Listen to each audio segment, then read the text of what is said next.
बड़ी जानकारी ये मिल रही है कि पायलट की तरफ से मे डे कॉल दी गई थी, मतलब पायलट की तरफ से मदद की गुहार लगाई गई थी। पायलट ने यह बताने की कोशिश की थी कि वो मुश्किल में है, विमान मुश्किल में है, यात्रियों की जान मुश्किल में है, लेकिन सब कुछ इतनी जल्दी हो गया, यूं कहें कि बात सेकंडों में आकर खत्म हो गई कि कोई कुछ कर पाता, उससे पहले ही विमान आग के गोले में तब्दील। और देखिए कैसे अब दुआओं का दौर जो है वो शुरू हो गया है। यहाँ पर ये विजय रूपाणी के घर की तस्वीरें आप देख रहे हैं। विजय रूपाणी की पत्नी और उनकी बेटी तो वहां लंदन में है, लेकिन अन्य रिश्तेदार जो हैं वो यहाँ पहुंचे हुए हैं विजय रूपाणी के घर पर।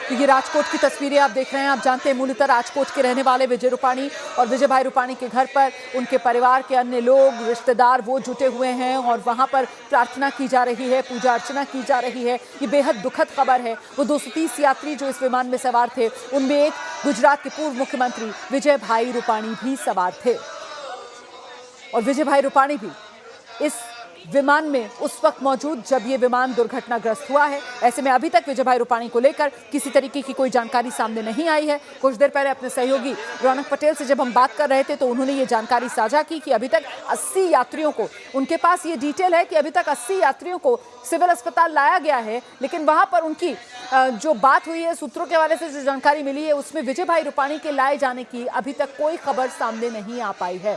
अभी भी परिवार की तरफ से उम्मीद का दामन नहीं छोड़ा गया है और अभी भी परिवार की तरफ से, रिश्तेदारों की तरफ से, अन्य जान पहचान वालों की तरफ से ये प्रार्थना की जा रही है, दुआ की जा रही है विजय भाई रूपाणी की सलामती के लिए।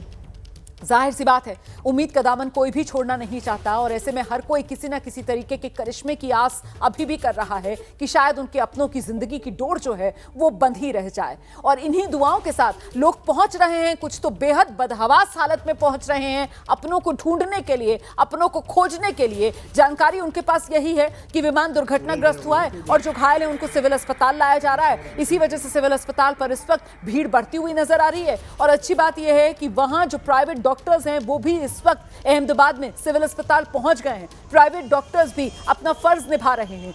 इस इमरजेंसी सिचुएशन में प्राइवेट डॉक्टर्स भी अपनी क्लिनिक, अपनी प्रैक्टिस छोड़कर सब सिविल अस्पताल पहुंचे हुए हैं ताकि ज्यादा से ज्यादा मदद लोगों को मुहैया कराई जाए। और देखिए, इस पूरी खबर का एक दुखद पहलू ये कि वो डॉक्टर्स जिनको इस वक्त सबसे आगे आकर मदद करनी थी, वो डॉक्टर्स भी तो इस विमान हादसे की चपेट में आ गए ना, क्योंकि विमान का एक हिस्सा जो है वो सिविल अस्पताल परिसर में जो डॉक्टर्स का हॉस्टल था, उस डॉक्टर्स के हॉस्टल वाली बिल्डिंग के ऊपर आकर गिरा। और इसी वजह से करीब 15 से ज्यादा जूनियर डॉक्टर्स बताए जा रहे हैं जो उस वक्त हॉस्टल में मौजूद थे और मेस में खाना खा रहे थे, वो भी इसकी चपेट में आए हैं।